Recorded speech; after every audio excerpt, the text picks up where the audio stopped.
Hey, what's going on, everybody? It's Alex from TCG Discussions coming at you with an updated Dark Brawley deck profile.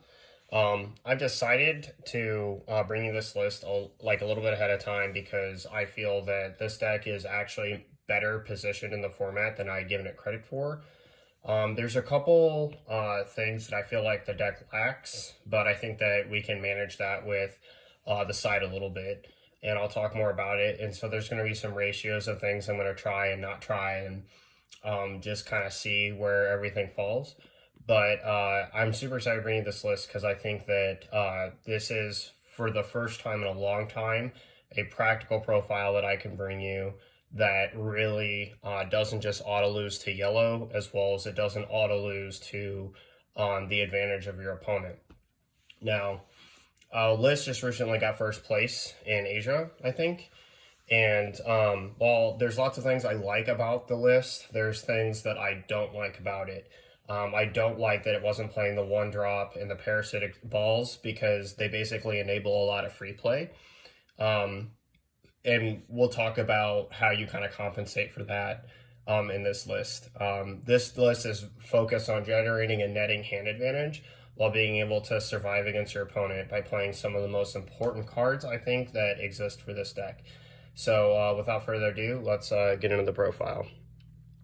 So as for Dark Brawley, we kind of know what he does already, but in case you don't, on this side, he can take a life and then look at the top 5 cards of your deck, choose up to 3 black battle cards with 30k power or less, put them in the drop, swings, and then draws a card. Really good.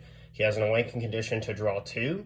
And then on this side, he can put 3 black battle cards with 30,000 power back into your drop area and then draw you a card. And then he has an activate battle, which can only be activated once per turn, unfortunately, to tribute off a 0-cost 30k battle card. Actually, I think it just might be a black battle card 30k. I play this leader so much. Yeah. A hand or battle area, put in your owner's drop area, and basically this solves a lot of your 0-cost problems because they act as 5Ks. And it's something that I wish they would give back to the leader in full because honestly, our cards costing 1 now I think is a little bit more fair than when they costed 0. I'm not going to disagree with that at all. But at the same time, you do play a lot of 0-cost cards, and it would be preferable to have those. And then I'll talk about some of the advantages of what we play when we get to them. So as you saw, we played this Unizon Bardock Spirit Resonance. So what does he do? If you don't know what he does, when you remove a marker from this card using a Spirit Boost skill, send it to one of your battle card from your opponent's drop area to their warp. So there's a little bit of grave control there, which can be a very helpful. +1 draw card, which is huge in this deck because this deck already does generate a lot of advantage, and you can just generate far more. Then activate mana until the end of your opponent's next turn. They cannot attack with battle cards unless they choose one card in their hand and send it to their warp each time. Now, that is actually huge because basically at any time for 2 energy during our turn, we can have a blanket effect. And I have some other cards on the side that will just make sure that if my opponent does have like an oppressive board state against us, we can actually kick back and make sure that it's really hard for them. But Spirit Resonance just helps us win the advantage game. And if you do, have to go under that -2 and play under it, your opponent's really going to be hurting because you can rip cards from their hand with multiple cards you play, and to top it off, you draw a lot with this leader. So it just feels really bad. We play 4 Savage Rush and 4 Ball. I'm still going to say this is correct.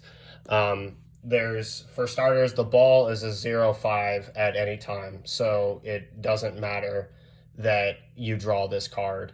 But the point is with this guy, so like the Asian list was not playing this, and basically the way that it works out is like you would have to choose between either warping 6 to bring back a Dark Brawly or commit to an Overrealm, and it can get a little bit dicey when you have to do that. Now, if you're playing the Demigraw build, which I also have on this channel, you can go back and look at a couple previous lists, that would not suffer nearly as much as this. In fact, I think you could almost cut this engine out from it and then go to that list because it's far more aggressive on the top end of it. The longer the game goes, the way worse your pressure gets. But point being is that this card can search out Realm Ravager or Uncontrolled Berserker, which means you have access basically with these two cards for free removal. You get 2 cards in your drop area for Overwhelm or whatever plays that you need to do. And I think being able to warp 3 cards, for example, let's say you have this, a Vegeta, a Goku, because we play the thwarting package, right? A Vegeta, Goku, and then another black battle card because maybe you use a super combo or a Kai or something. And then you warp those, you put yourself down, you had 5, now you're down to 1. And then you put this card and him in the drop area to go search something else. Now you're back up to 3. You play thwarting, you're at 5. You can play Demigra, you can play, you get 1 more card in the drop area. You can easily go to like 6, 7, and 8. And so you could get to those overrun pieces that you need. Next, we play 2 Uncontrollable Berserkers, 2 Realm Ravagers, and then 2 Unbridled Destructions. Now, Unbridled Destruction is one of the best 30Ks and one of the worst 30Ks that we can have. Basically, if you don't see him, if you don't see Heartfelt Plea, you're never using him unless you want to commit to this as a 30K swing for the turn. So just completely ignore that card other than that. But as for these two, we play them at 2 and not 3, so that if one's left or we draw it, we have an opportunity to have another one. If it's you draw it, you just combo it off or whatever. And if you see one and you draw one, it's a free charge. That's how we also treat these 1-drops, right? So as soon as you see 1-drop, basically every time you draw it, it's either a super combo to the bottom of the deck, a 30K tribute for your leader if it's the only 0 cost that you have to tribute. Because honestly, getting rid of this from your board on your opponent's turn, if you have one of these in your hand, is not nearly as good. Because this card in your hand is going to be dead if you tribute this, and this forces your opponent to out this, or it's a 30K swing, tribute off with leader, bring it back, and then it's a threat. And that's come up in the testing that I've done so far with this list in particular. And I think that that still stands to be true. And so, yeah, that's how we proceed with this. And then we talked about Heartfelt Plea. Given the fact that you do play the Parasitic Ball Engine, Heartfelt Plea is a standard card to play in this deck. Number 1, it's a free 30K triple strike. Number 2, between this attack, and this attack, I mean, that's just a ton of pressure. Your opponent's either going to let you draw 2 cards with a crit of life. Most of the time, they let you draw 2 because you swing with a bunch of 30K beat sticks. They need all the life they can get. And if they don't, they crit a life, then you're going to be winning because you already drew 2 to awaken. Your awaken turn can net you either where from you draw for your leader, you could take a life, that's 2, you can draw 2 to awaken, that's 4, you're going to net a card back 5, and if this resolves and they let you draw 2, that's 7 cards added to your hand. Absolutely huge. So yeah, like Heartfelt Plea is just that really good one of like SCR tech kind of that we want to play. Next we play 4 Demigra. This card's been an honorary Dark Brawly honorary Dark Brawly card that is, at black 30K. It's just huge right now. In fact, I was watching the Tennessee Regional that occurred this last weekend, and in the finals against Invoker, Hatchiak just sat on this for game 2 and was just absolutely being a menace. This card, if it lives, can just continue to put pressure on your opponent's hand, and that's just really what you want to do. And I revealed this for a reason. So the only conflict is turn 2, which these 2 do go for. Now, basically, they both net you a card, right? But this card acts as Spirit Resonance. I just want to kind of talk about it for a second. So in my previous talks about Dark Brawly, we talk about buying yourself a turn. Spirit Resonance will basically assert the fact that you're going to net a card, and if the turn you net a card, if they don't attack the unison down to either 1 marker or not, the next turn you -2, so that the plays that you commit to this turn, you can be protected from your opponent's battle card swings. His ability to make your opponent warp a card from their hand each time is really insane. It does matter though between these two which what your opponent's board state is, and it basically gives us a flex turn 2 option that we can play, and I think that that's just really important. Another card that you might consider if you don't own Spirit Resonance is the Mechikaburo, the Broken Seal. So Mechikaburo is actually super strong even though nobody's playing it right now. I tried Spirit Resonance just because I do like that draw, and I just got my 4th one, so I was like super excited to try it in the deck. But basically what ends up happening with that is you call whatever, and every single time the card sits on the board, every turn like your opponent doesn't get rid of the card, you're going to net a Dragon Ball, okay? So one of the parasitic balls to your hand. That is huge because it now basically turns your opponent's like plays to like rubbish, right? It just turns it to like really, really bad rubbish. Yeah, so it just really, really hurts them. And then against Gogeta Xeno, for example, you going into that next turn playing that can just turn off all Gogetas, which is really, really powerful. And then so on and so forth. So it's just something to consider. If you don't own this card, but you do have the Mechikaburas, they would be a very good replacement. But Demigra is just absolutely powerful. We don't mind if we mill him, and if we need him back, we can get him back with this card, Beyond All Limits. And the next card that I play is the SS4 Thwarting. Now, here's the reason why I've committed to this card over Feign Greeting. Feign Greeting is probably the better card on the simple fact that it's free. It's certainly the better card in the previous list. But two things. One, I sold my Feign Greetings when they like jumped to ungodly prices. And now I'm going to buy back mine. So I've netted huge in that. But there is actually something to this card, right? This is not just a simple 30k replacement. There's lots of advantage and merit to this card. So for starters, this card acts as a mini secret ID. It can go up to 4 when it attacks.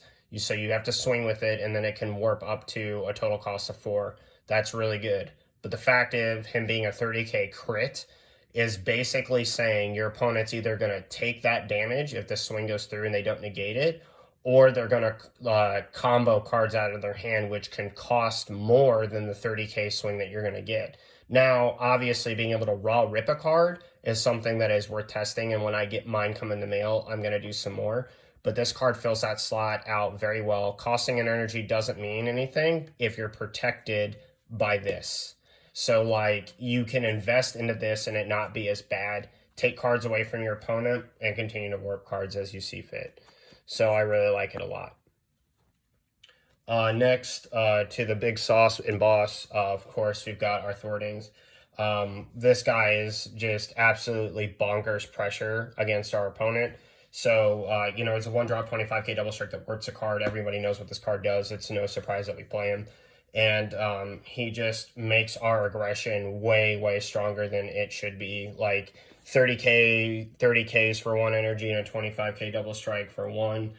A lot of people talk about in Dark Brawly, like, is thwarting better or is a 30k warp a card better? Well, Dark Brawly gets to do both. So next, to round up our main attacking battle cards until we get to our SCR, we do play 2 of these Trunks. There's a huge reason we do this, right? This Trunks is an auto fuel for the Dark Brawlies. So if you get this card on board, if you get to 5 energy and this card is in your warp, which is why we only play 2 of it, because we're probably going to pitch it, it's going to get milled or something. It can't get milled off the leader swing, but when you draw it, you auto combo it to the drop area to get it out to the warp, and you'll have enough in the warp. But the point being is that this card auto fuels your 6 drops by itself, which is nuts, right? Your leader is going to put back 3. This is going to put back 6. And so, barring something happening to it, it's just absolutely insane. Also, 2 20k dual attack swings, a dual attack swing is just nuts. Next, we play 4 Kai. since we've suffered our inability to have combo power through our leader skill, Kai makes up for that. It also allows us to put on massive pressure. In all the testing I've done so far with this variant of the deck, it just comes up every single game. When you use it, we have Power Burst in the deck instead of the token negate. So that just automatically puts us in a winning position against our opponent. Taking a life, adding another card to hand, and adding this is essentially adding 15k fodder or another negate or a pressure piece or another combo piece to your hand. And I can't stress enough how fast Power Burst plus this card can get online. So Dark Brawly, when you commit to the play of, let's say you commit to Realm Ravager right away, you draw like a 1-drop and you have a ball, okay? And then your opponent's gone first, you've taken a life, you've got the ball, and you try to play Realm Ravager. And I'm just gonna like set them out here. Okay, so you draw, you have 6 cards in hand, you draw, that's 7, you charge 1, that's going to be down to 6, you play Brawly, that's 5, you go down to 4, you net a card, that's you take a card from their hand, which now puts them in a position, if they've even played a card or not, they're going to lose that card. And then the other big thing about it is that now you're down to 4 cards in hand. You're going to take a life, go up to 5, and swing with your leader, and then go to 6, which means as soon as you combo with one of these, they're immediately going to be 10Ks. So you can put that pressure on and use them early because now your negates are going to be more live. Also, if your leader mills 330Ks and you do this combo, you've immediately now reached that sparking negate, so you can use them more freely, which is just really, really strong. The last thing to talk about is how this deck fares against U7. And when they put their secret rare in the drop off of milling it, you immediately Realm Ravager it away in every single 8 drop. Like, this card starts to become the menace of their entire existence. And so it's really well suited to handle it in the meta. And then Spirit Resonance, being what it is, as a natural flood, can just break your opponent. Next, we play 4 Vegeta Super Combo. It's no shocker that we play this card. We don't have True Fighting Spirit in the main because we're already at a list of 52. Last 2 being negates that we have in here that I felt that I would need. And I'll talk about my side here in a second, in a perfect world, what you could play. But this card is just absolutely bonkers. The other thing that's also good about Spirit Resonance is because it makes the 52 feel way less, because you're drawing a card at least once. So when you net that card, you've basically decreased your deck to now 51. And you just increase your consistency. I talked about Power Burst already. This card is absolutely snap in this deck for 2 reasons. It adds back the Brawly and it adds back Kai. So those 2 cards being able to be retrieved off this card are insane, because basically your opponent's tempo is immediately deterred off of this 1 negate. And even if,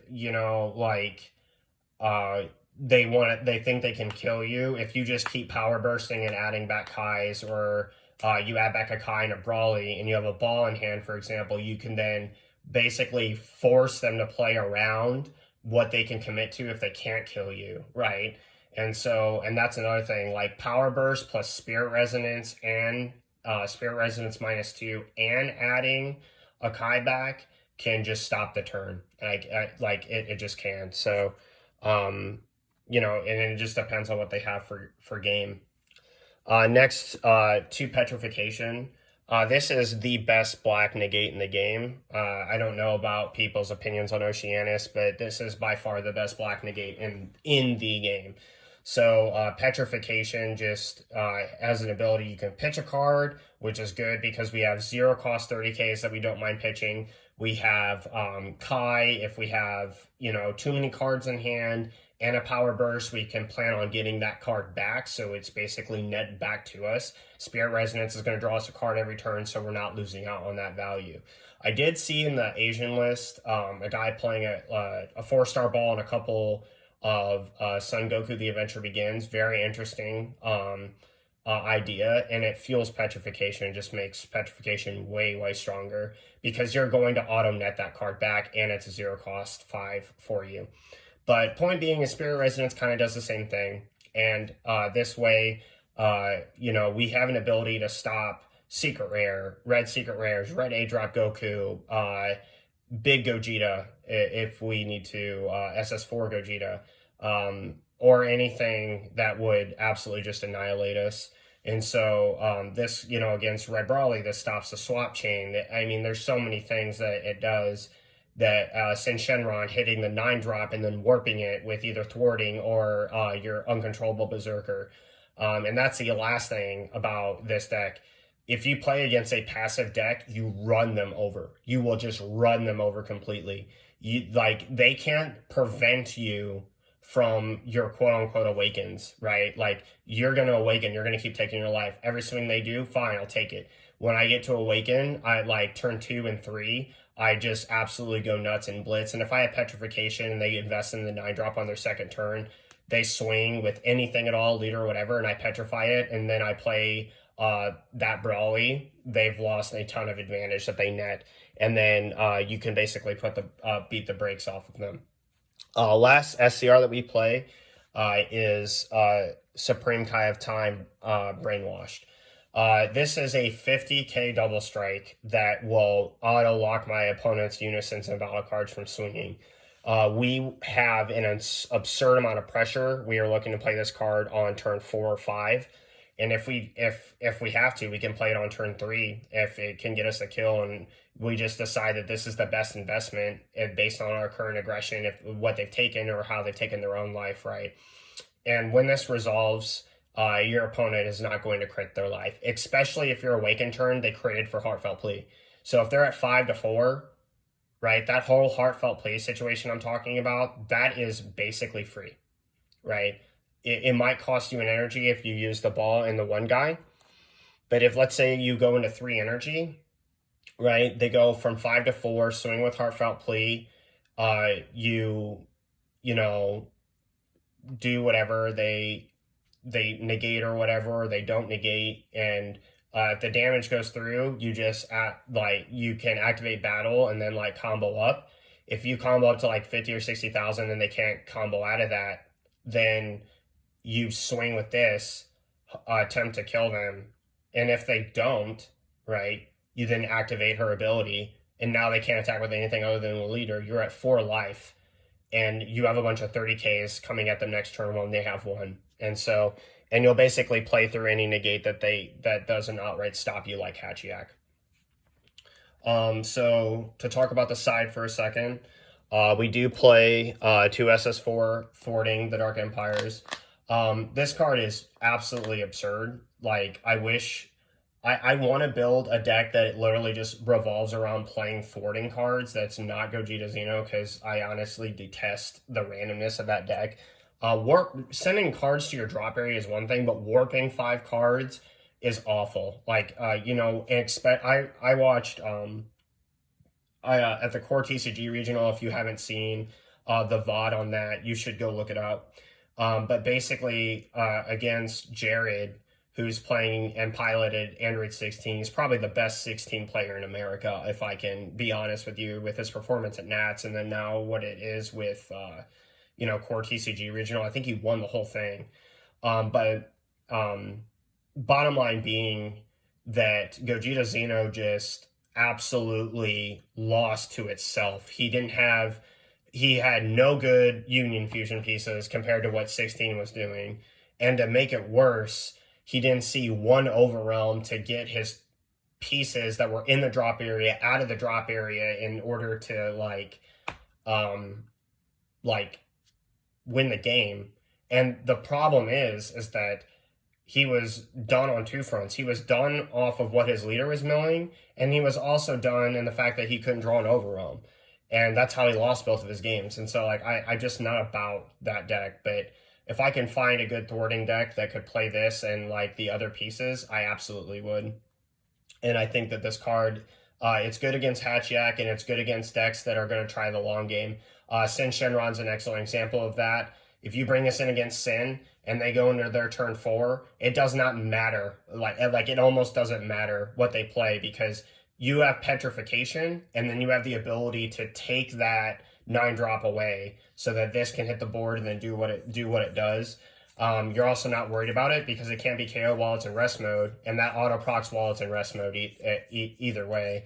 But being able to warp 2 cards, ignoring barrier, and 2 cards from your opponent's hand when you have the ability to starve their hand to start is just too good. Because we are a mono black Saiyan, we can play this. This is really good against Trunks, but it's mainly in the side. We don't want it in the main. It's just a really good card. Bardock the Tenacious, this card's going to come in if we want things to stop our opponent's aggression.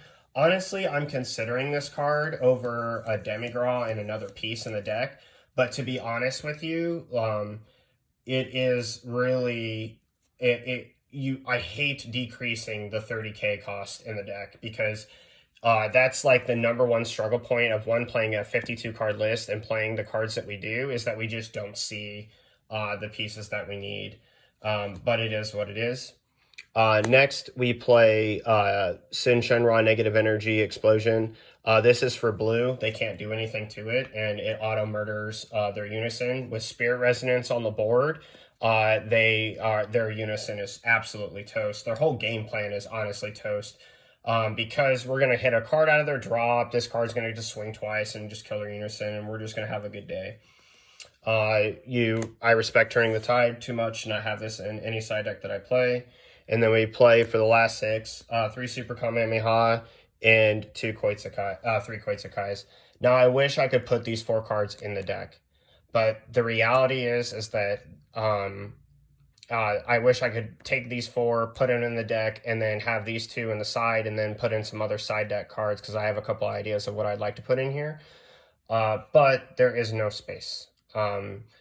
Like 2 of these cards would be Petrifications if I could fit them in there. Like maybe I might slide these 2 Super Kamehamehas in there, and then like do the Petrifications in the side.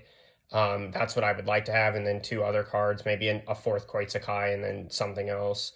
But point being is that like Koitsukai is just really powerful this format against a lot of what our opponent wants to do. It's good against U7. The list goes on of what Koitsukai is good against, and Super Kamehameha is just really good against the other negates that we, the pesky ones like Heroic Prospect, Topo, Green, Boo, Robotic Rapaw, whatever, right? And so it's just something to play around and worry about. So yeah, that's pretty much it for this profile, guys. Like I said, if I could fit a deck with 4 Petrifications, Hatchiyak is looking really strong. It's actually a leader that I'm going to come back and visit, because I think right now, the way the format is, like, Hatchiyak is just way too good. And you just honestly Shrek your opponent out of existence with that deck. It has so many good deflect cards, so many powerful boss cards that your opponent really can't deal with, and you just put them on the back foot. But to talk a little bit about what you get out of this leader, you get hand removal, drop removal, and Rom Ravager, spot removal of warping. If your opponent's cards are pesky and have barrier, right, you bring in Fearless Fusion and you start solving problems immediately. With your opponent plays Slug, Slug doesn't even work against this deck, because you literally get to just put pressure they can't handle against it all the time. The other thing about Trunks, right? If you play against Trunks, if they have Trunks and Poutine on the board at the same time, and you bring this card back out of your drop area with a ball in hand, you've auto-procced both of their effects for the turn. Absolutely broken. There's so many good things. This deck is very well positioned to handle every deck in the format. If you talk about Gogeta Xeno, there's Petrification, there's Power Burst. There's the fact that your deck is more consistent in what it does than theirs is. Like Gogeta Xeno, when they open broken, they open massively broken. I won't say that they don't.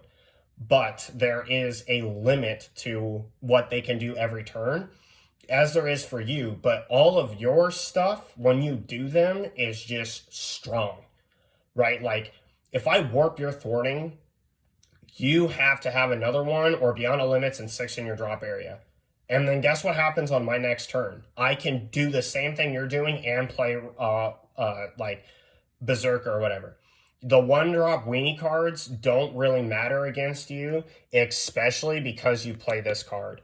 Like you're one overrealm for you. Like imagine with 3 energy, you play thwarting, this thwarting,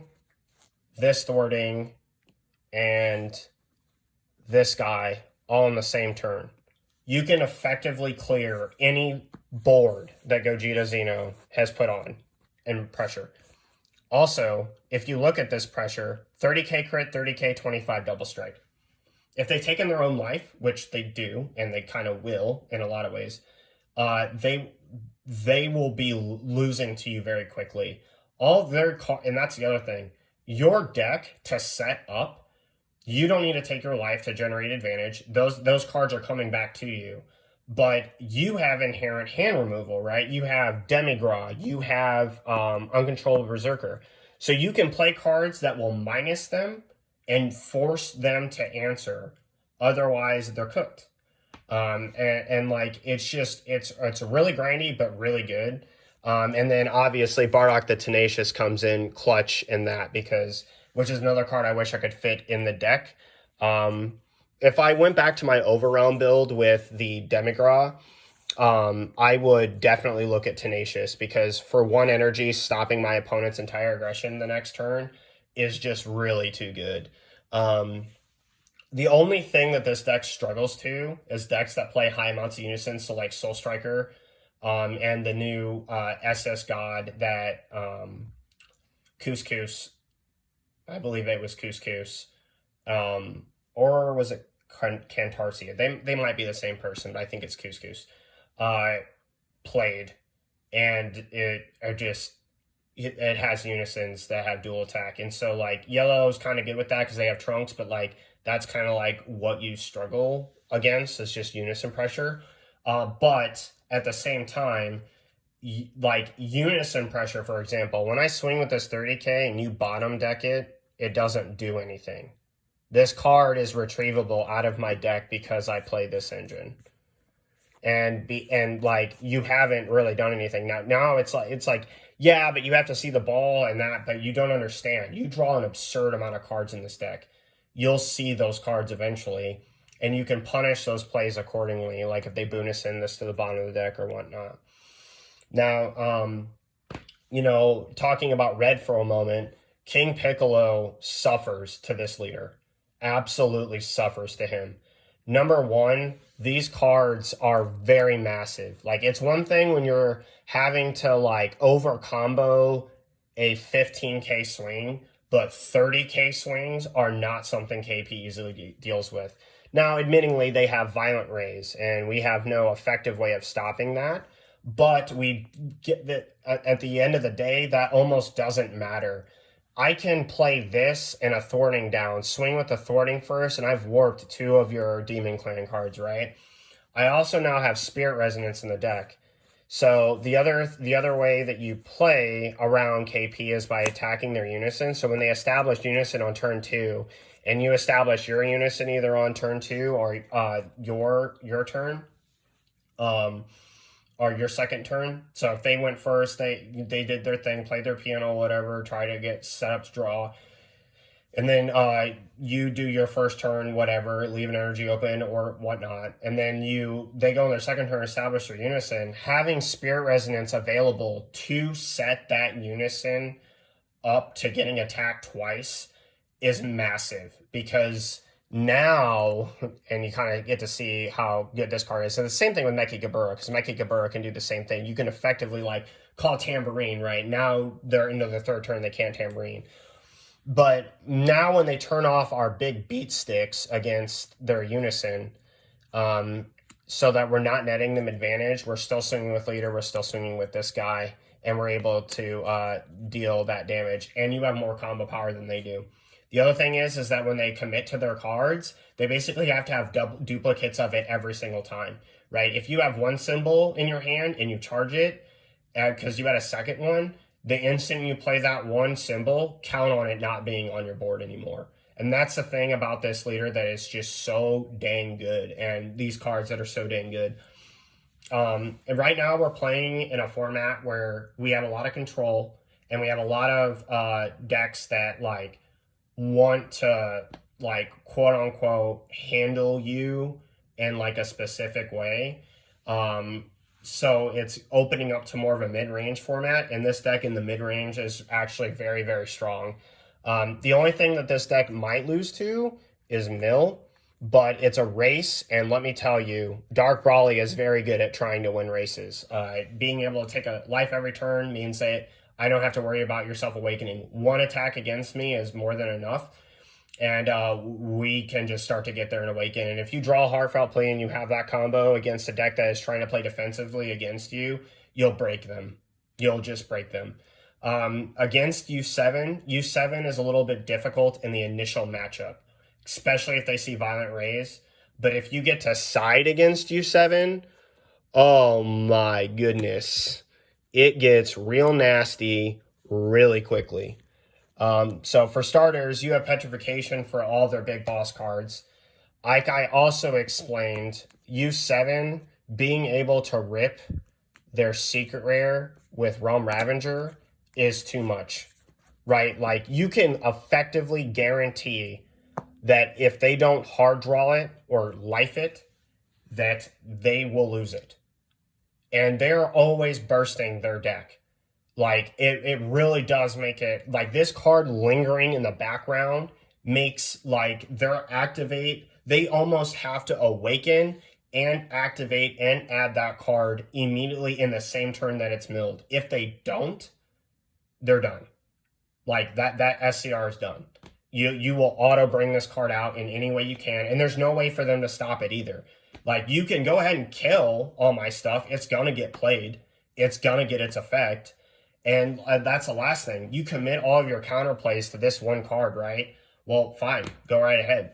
If you, that's the other thing about it. The Yamcha combo works for the 2-drop, but the problem is that if you awaken, if you don't get, they don't awaken on the same turn that they play their unison is dead. It won't be around for them to worry about that. And that's the other thing about this against U7.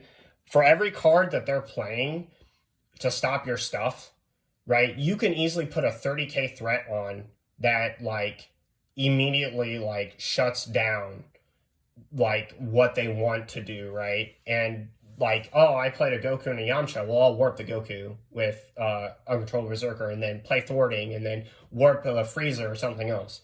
And the pressure they put against you, you don't care. They're going to give you cards, and you get to play this long game and then just 0 to 1,000 them real quick.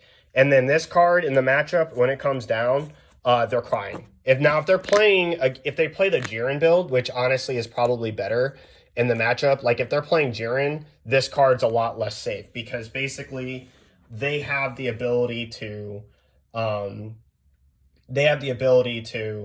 minus it 10 off Jiren and then another 20 off Videl and then 15 off of the Goku. So that gets a little weird in that regard. But, and this is a huge but, if this card lives at 5k and you swing at Jiren, they just lost 4 cards.